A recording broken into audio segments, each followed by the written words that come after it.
श्रीखंड महादेव यात्रा में गए करीब 250 श्रद्धालुओं को प्रशासन ने सुरक्षित रेस्क्यू किया, जिसमें से गांव के पास श्रद्धालुओं के वाहन सड़क क्षतिग्रस्त होने से फंसे हुए हैं। ऐसे में श्रद्धालु गांव में होमस्टे होटल में रुके हुए हैं और सड़क कनेक्टिविटी बहाल होने का इंतजार कर रहे हैं। एडीएम कुल्लू अश्विनी कुमार ने कहा कि श्रीखंड महादेव यात्रा में गए करीब 250 श्रद्धालु वापस गांव लौट आए हैं। उन्होंने कहा कि सड़क बहाल होने के बाद श्रद्धालु अपने वाहनों को लेकर वापस लौटेंगे। उन्होंने कहा कि फिलहाल मलाना में 1 दर्जन के करीब टूरिस्ट है जो सुरक्षित है और मलाना का पैदल रास्ता ठीक किया जा रहा है। जैसे ही ठीक होगा तो उन्हें भी सुरक्षित निकाल लिया जाएगा। उन्होंने कहा कि फिलहाल रेस्टोरेशन का कार्य चल रहा है। जिन गाँव में कनेक्टिविटी बाधित हुई है वहां पर झूला पुल का निर्माण किया जा रहा है ताकि ग्रामीणों तक राहत सामग्री और आने जाने की सुविधा हो सके। लगभग कोई 250 लोग जो है वो श्रीखंड महादेव यात्रा के लिए निकले थे, जिसमें एक देवता भी गए थे।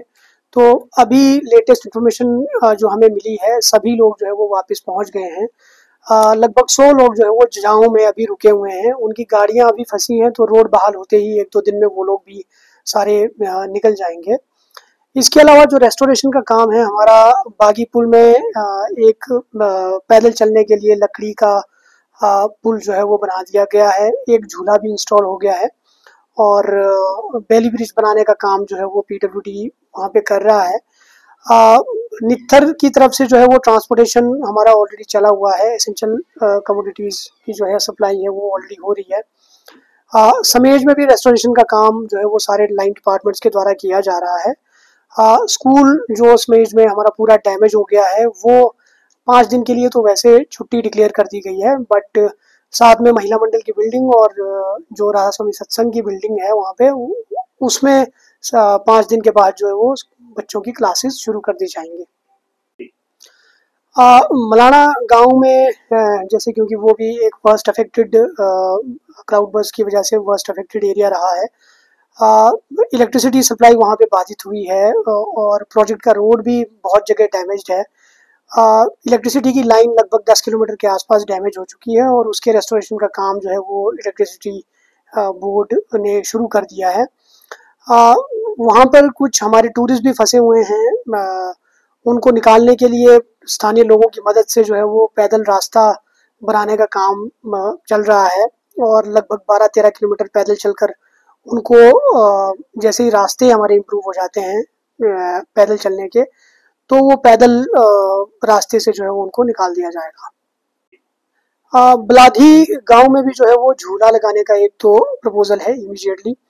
दूसरा, पैदल चलने के लिए रास्ता उनका छनीकोट की तरफ से जो पीणी पंचायत है और तलपीणी पंचायत है उस तरफ से वो रास्ता तो बहाल है और हमारी रेवेन्यू फील्ड एजेंसी जिसमें पटवारी कानून को वगैरह जो है वो आज वहाँ पर पहुँचे हैं। इसके साथ ही जो दूसरी तरफ को चौकी विलेज है, चौकी विलेज की तरफ को भी झूला लगाकर या सस्पेंशन ब्रिज लगाकर हम कोशिश करेंगे कि उनकी कनेक्टिविटी जो है, एक्सेस जो है वो बहाल हो जाए। वहीं सीपीएस सुंदर सिंह ठाकुर ने कहा कि पार्वती घाटी में बाढ़ से प्रभावित क्षेत्र मलाना की कनेक्टिविटी पूरी तरह से बाधित हो गई है और पैदल चलने के लिए रास्ता दुरुस्त किया जा रहा है। उन्होंने कहा कि रज्जू मार्ग से ग्रामीणों को आने जाने और राशन सामग्री पहुंचाने के लिए प्रबंध किया जा रहा है। इसके साथ बलाधी और पोह गांव के लोगों को कनेक्टिविटीज के लिए झूला लगाने के निर्देश दिए गए हैं। जो मुख्य प्रभावित गाँव है मलाना पंचायत है, जिसकी रोड की कनेक्टिविटी का एक बहुत बड़ी समस्या है कि वहाँ पे रास्ता सारे 3 पुल बह गए हैं और बराज साइड के पास पूरा रास्ता बह गया है। इस करके बराज से हमने रज्जू मार्ग लगाने की कोशिश जो हमने ऑर्डर कर दिए हैं मलाना गांव के लिए।